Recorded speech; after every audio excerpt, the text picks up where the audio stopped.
আসসালামু আলাইকুম সুপ্রিয় দর্শক, গ্রামীণ টকের নতুন আরেকটি পর্বে স্বাগত আপনাদের।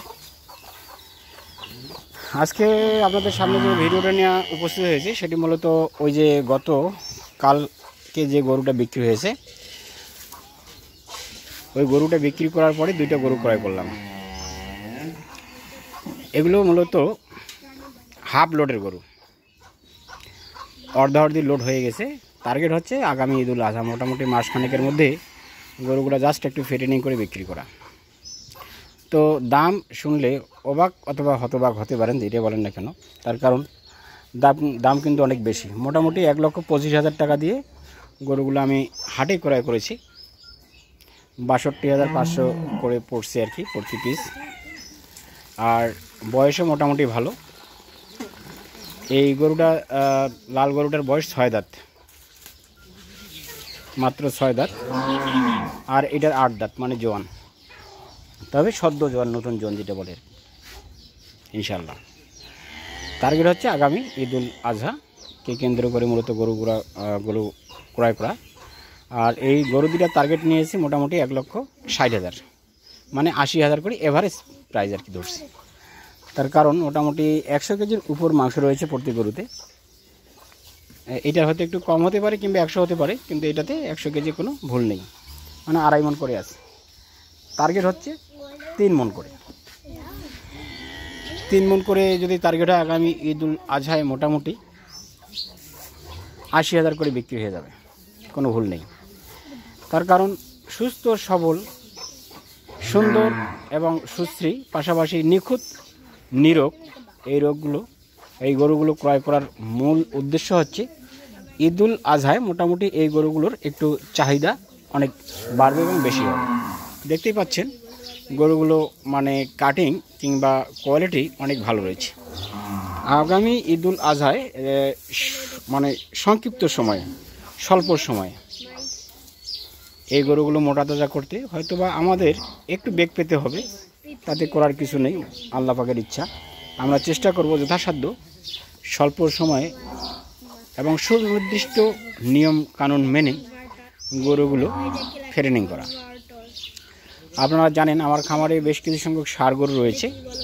তো এই ষাঁড় গরুগুলোর মধ্যে মোটামুটি 3টা গরু আমি সিলেকশন করেছি। 3টার মধ্যে 2টা ফুল সিলেকশন আর একটা হাফ সিলেকশন, যে আগামী আসছে ঈদুল আজহায় বিক্রি করা। সেই অনুযায়ী তাদের পরিচর্যা কিন্তু এক্সট্রা অর্ডিনারি কোনো কিছু নেয়নি, ন্যাচারালি যেভাবে হয় ঠিক সেভাবে পরিচর্যা করতেছি। আর এই যে গরুগুলো আপনারা দেখছেন, এগুলোর পরিচর্যাও কিন্তু একদম ন্যাচারালি হবে, ন্যাচারালির বাইরে কোনো কিছুই হবে না।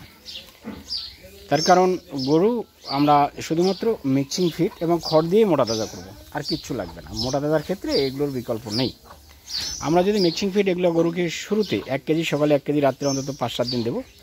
5 থেকে 7 দিন, মানে 1 সপ্তাহ দেওয়ার পরে আমরা শুরু করব 1.5 কেজি সকালে 1.5 কেজি রাত্রে। শেষের 15 দিন আমরা গরুগুলোকে 2 কেজি সকালে 2 কেজি রাত্রে দেবো। আমরা কিন্তু এখানে ডিউরেশন অল্প সময় নিয়েছি এবং অল্প সময়ে গরুগুলোকে ফেরেনিং করব। তবে শুরুতে এই গরুগুলোকে ফিডের কথা তো বললামই, এখন আমরা কী মেডিসিন দেবো সেই বিষয়ে আপনাদের সামনে একটু তথ্য উপস্থাপন করার চেষ্টা করি। মেডিসিনের শুরুতে এই গরুগুলোকে কৃমিনাশক দেবো, LT-VET DS প্রতিটা গরুকে একটা করে দেবো, বেশি দেওয়ার দরকার নাই। তার কারণ 70 কেজির উপরে হলে 2টা দিতে হয়। তো এগুলো মোটামুটি ওজন ভালো, এর জন্য আমরা মানে DS ট্যাবলেট একটা করে দিয়ে দেবো ইনশাল্লাহ। এবং সেটা 2-1 দিনের মধ্যে DS ট্যাবলেটগুলো হয়ে যাবে দেওয়া। DS ট্যাবলেটগুলো দেওয়ার পরে আমরা গরুগুলোকে একটু লিভার টনিক দিয়ে দেবো। প্রতিটা গরুকে 100 ml করে লিভার টনিক দিয়ে দেবো। 2টা গরুকে 2টা লিভার টনিক দিয়ে দেবো। 2টা লিভার টনিক দেওয়ার পরে গরুগুলোকে আমরা কিন্তু ইঞ্জেকশনে চলে যাব। ইঞ্জেকশন শুরুতে অ্যামাইনোভেট প্লাস 15 ml করে 3 থেকে 5 দিন পর পর, আর কেটাফর্স 15 ml করে 3 থেকে 5 দিন পর পর দিয়ে দেবো। পাশাপাশি ভিটামিন ADE ইঞ্জেকশনও দিয়ে দেবো। এই গরুগুলোকে আমরা কখনোই ADE ইঞ্জেকশন দিই না, তো ADE ইঞ্জেকশনও কিন্তু এই গরুগুলোকে দিয়ে দেবো। তার কারণ আমাদের টার্গেট কিংবা সময় খুবই স্বল্প। এই স্বল্প সময়ের মধ্যে আমাদের টার্গেট ফুলফিল করতে হবে। আর যেটা আমি টার্গেট নিয়েছি ইনশাল্লাহ, আমরা আপনাদেরকে সার্বক্ষণিক, বিশেষ করে 15 দিন অন্তর অন্তর এই গরুগুলো আপনাদের সামনে একটু ভিডিও ধারণ করে দেখিয়ে দেওয়ার চেষ্টা করব। তার কারণ আপডেট তথ্যগুলো কীরকম হচ্ছে এই বিষয়ে আপনারা একটু মানে নলেজ পাবেন ইনশাল্লাহ, এর কোনো বিকল্প নেই। তো এই ইঞ্জেকশন কিন্তু আমার দেওয়ার কথা না। তো আমার টার্গেট হচ্ছে যেহেতু স্বল্প সময়ে মোটা তাজাকরণ টার্গেট, সেই ক্ষেত্রে আমার ইঞ্জেকশনের কোনো বিকল্প নেই, ইঞ্জেকশন কিন্তু দিতে হবে। ইঞ্জেকশন দিয়ে গরুগুলো দ্রুত ফিডনিংয়ের মধ্যে নিয়ে আসতে হবে।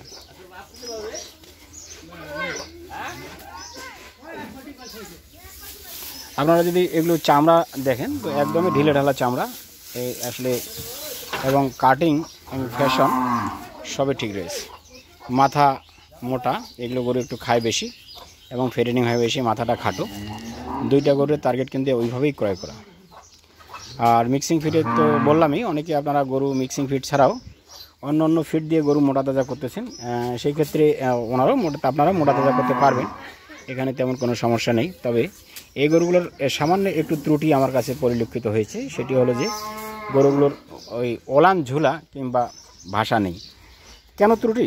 তো এই গরুগুলোর ত্রুটির পিছনে একটি কারণ, সেটা হলো যে গরুগুলো হয়তো বা হিটে আসে, বীজ দেয়, হয়তো কনসেপ্ট করে না, যার বদলতে হয়তো বা কৃষক এই গরুগুলো বিক্রি করেছে। এটা আমার কাছে যেটা মনে হচ্ছে আর কি। তো আমরা শুরুতে এবং কিভাবে মোটা তাজা করব এ বিষয়ে সঠিক তথ্যগুলো আপনাদের সামনে দিয়ে দিলাম। আমরা জিঙ্ক সালফেট মনোহাইড্রেট 100 ml করে 1 লিটার করে দেওয়ার কথা। এখন দেবো কিনা নির্ভর করবে তাদের খাওয়ার রুচির উপর। ইনকেস যদি খাবার রুচি অনেক কম হয়ে যায় তবে অবশ্যই জিঙ্ক সালফেট মনোহাইড্রেট প্রতিটা গরুকে 100 ml করে দিয়ে দেবো ইনশাল্লাহ।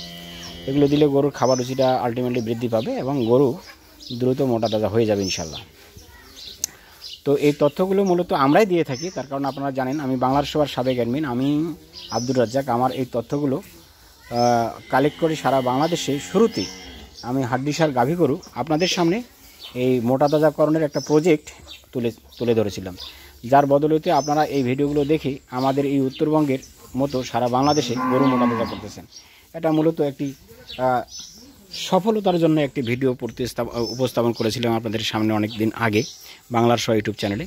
তো আমার এই চ্যানেলে অ্যাকচুয়ালি এই তথ্যগুলো দেওয়া আছে শুধুমাত্র আমার খামারের, আমি অন্য কোনো খামারে গিয়ে এখন ভিডিও করি না।